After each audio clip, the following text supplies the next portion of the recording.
I would like to make a deal, the easy way, but if we don't do it the easy way, we're going to do it the hard way. I don't like to talk about him because he spoiled my sleep, or they do.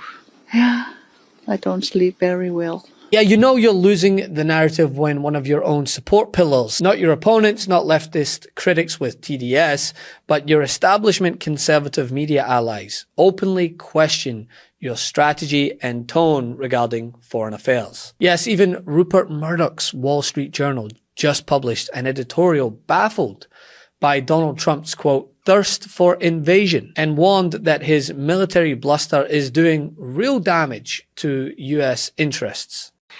Speaking of Greenland, there's a question for you that I want to pose. What is the difference between Greenland and Donald Trump? Greenland is not for sale.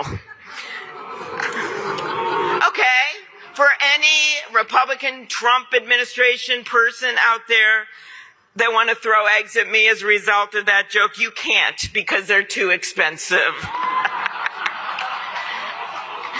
This week, the editorial board of the Wall Street Journal, a newspaper owned by one of Trump's most trusted allies, it seemed, Rupert Murdoch, published an unusually candid critique of President Trump's foreign policy rhetoric, especially noting his repeated threats about invading Greenland and other aggressive stances. According to the board, Trump's musings about military action read less like strategic diplomacy and more like, quote, a self-defeating exercise in U.S. bullying. Can you say that military action against Greenland is off the table? It wouldn't be military action against Greenland.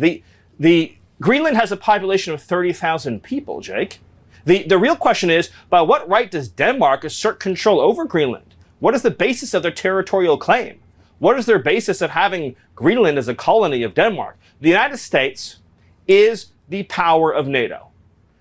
For the United States to secure the Arctic region, to protect and defend NATO and NATO interests, obviously Greenland should be part of the United States. And so that's a conversation that we're going to have as a country. That's a process we're going to have as a community of nations. So you can't take it off the table that the U.S. would use military force to seize Greenland. You can't take it off the table. Jake, I understand you're trying very hard to, which again, is your job. I respect it. It's great to get exactly the headline, right? That catchy headline. I'm trying to get an answer to the question. That says Miller refuses to rule out.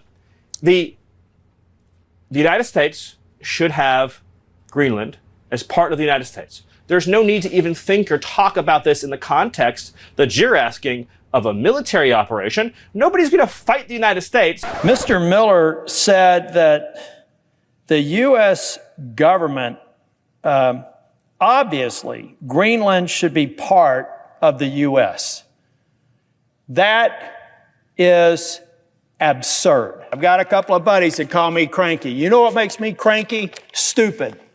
What makes me cranky is when people don't do their homework.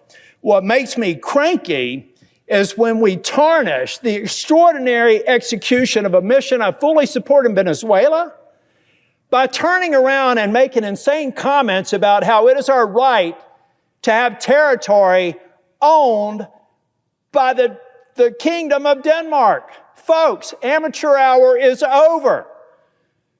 You don't speak on behalf of this U.S. Senator or the Congress. You can say it may be the position of the President of the United States that Greenland should be a part of the United States, but it's not the position of this government because we are a co-equal branch. And if that were to come to pass, there would be a vote on the floor to make it real. Not the surreal sort of environment that some deputy chief of staff thinks was cute to say on TV.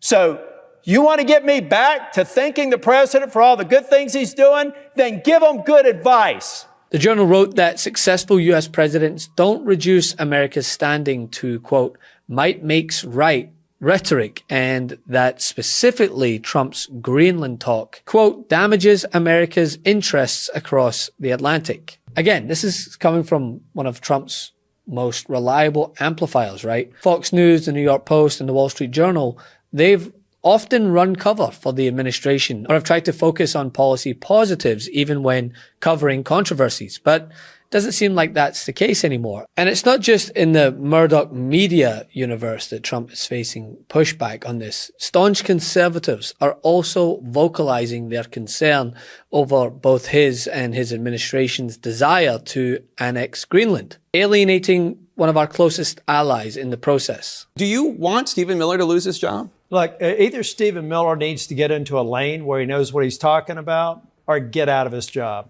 Look, the reason why I thought it was important for me to make a comment on the floor is I've been the Republican leader of the Senate NATO Observer Group since 2018. There is no more important alliance than the NATO alliance.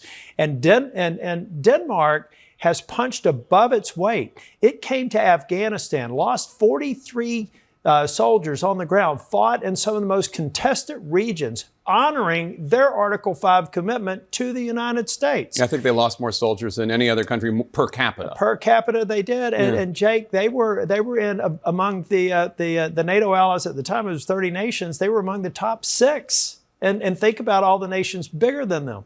So to have the Prime Minister suggest that they have to be prepared for some sort of action by the United States suggests to me that Mr. Miller does not know anything about the alliance, the importance of it. And, you know, generals, I was on Senate Armed Services for 8 years, and generals would always say the same thing.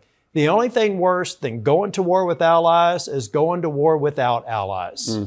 This alliance is critically important. Shaking that alliance sends a signal to Putin that he's winning, and Stephen Miller doesn't represent the U.S. government. He represents the Article 2 branch, and I, as a member of the U.S. Senate, get to weigh into this issue, and I know, whether they say it out loud or not, most of my colleagues agree with me. I think bombing another nation's capital and removing their president is an act of war. Anybody who argues otherwise, I think, has a very difficult argument. So, yes, the Constitution indicates this should go to Congress first. Well, I mean, you know, in that soundbite we played, you were arguing that, look, you know, I mean, are we going to go and remove somebody in Saudi Arabia? I mean, with all due respect, I think the goal here is to stop the drug and human trafficking into America. And I don't think Saudi Arabia is sending fentanyl into America.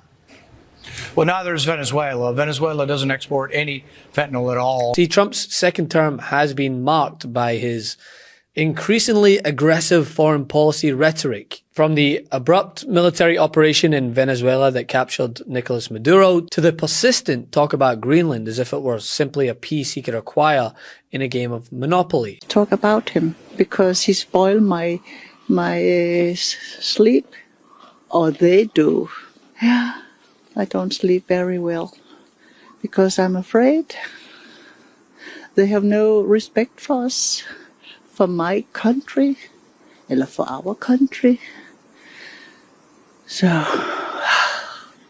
what I think is he wants the Greenlandic minerals to pay off the national debt of United States. That's what I think. Do you think people are really scared in Greenland? Yeah, I've seen quite few who were concerned. I dreamt about him last night. Yeah, nightmare. That he was coming with the ship. It was awful, that dream. So I'm scared. What the reasons behind it, we don't get it really. It's so peaceful and calm here, and he says that Denmark is not protecting Greenland from what, and there's been a collaboration with the USA for many years. So it's not all of the sudden, but it's really aggressive now, and it's getting kind of annoying. And while that sort of talk might rally the most fervent base online, it has alarmed US allies and diplomats who point out that, yeah, Greenland's part of a NATO ally, and publicly entertaining the notion of invasion, well, that undermines decades of alliance trust, considering Denmark has done nothing but support the US in all its adventures. Grönland ist genauso wie die Färöer Bestandteil des dänischen Königreiches, und da Dänemark der NATO angehört, wird auch Grönland prinzipiell von der NATO zu verteidigen sein. Und wenn es dort weitere Erfordernisse gibt, die Verteidigungsanstrengungen bezüglich Grönlands zu verstärken, dann werden wir das im Rahmen der Allianz miteinander zu besprechen haben. And when outlets usually going to obscene lengths to spin your losses or disagreeing publicly, it signals two things at once. One, Trump's instincts are now bewildering even friendly institutions. And two, the internal support network that helped sustain Trump's political brand is weakening. Want to stay plugged in? Become a subscriber to our Substack at MeidasPlus.com. You'll get daily recaps from Ron Filipkowski, ad-free episodes of our podcast, and more exclusive content only available at MeidasPlus.com.